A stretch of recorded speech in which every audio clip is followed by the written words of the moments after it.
Hi everyone, in this video we're going to go over the weighted average cost of capital calculator that we have on the Stockcalc website. I'm going to start by entering GE in the company text box and select General Electric from the drop down. The program is generating a beta calculation as a first step. Beta is the comparative of how we expect the stock to move compared to the underlying index.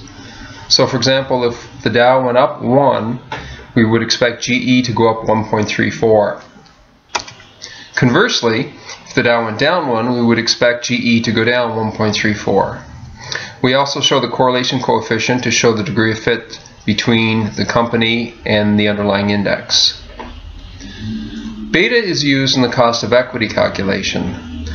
The weighted average cost of capital consists of 3 different components: equity, debt, and preferred. And we'll start with the equity. We actually do 2 calculations on equity. We use the build-up method, which we add up all of the risk premiums, and we do the capital asset model, or CAPM, where we take the beta times the equity risk premium, add the risk-free rate, the size premium, and the company premium. These premiums are calculated internally based on the companies that are involved. So larger companies, for example, size premium is lower. Any risks to the company in the industry that it's in are reflected in these rates, or in the company themselves are reflected in these rates. And these are all available to be changed, and I'll show that in a moment.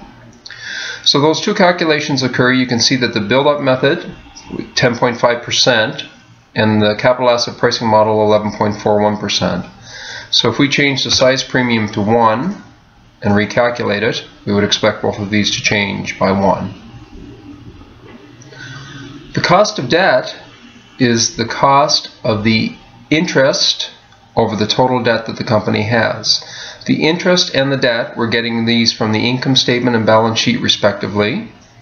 We calculate the pre-tax cost of debt as interest paid divided by total debt, and then we reduce that by the tax rate that's available to the company, because this debt is a tax benefit.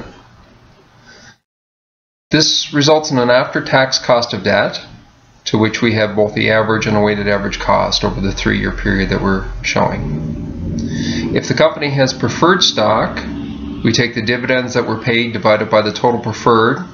We use both the book values here, and we get a cost of preferred calculation,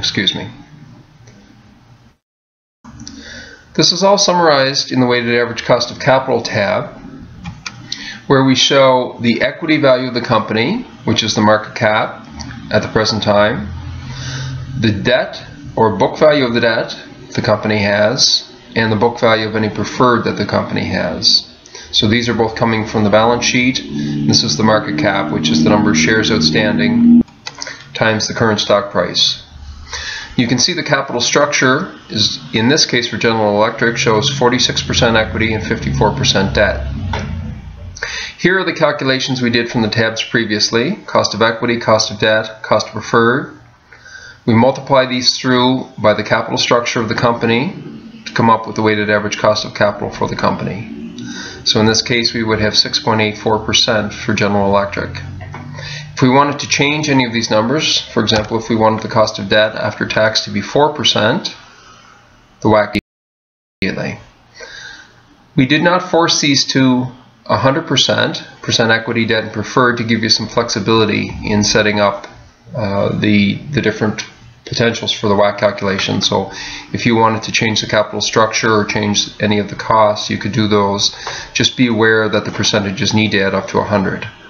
So if I wanted to include a cost of preferred at 4%, and I wanted to put in 5% of the capital structure's preferred, 50% is equity, 45% is debt, you can see the calculations are getting updated as we go through that process. So it gives you flexibility in setting up the weighted average cost of capital. When we're satisfied with the calculations, we simply click Save WACC. And you see that the WACC data gets saved into the database. We can use it at a later time. And that's how you use the weighted average cost of capital tool on Stockcalc.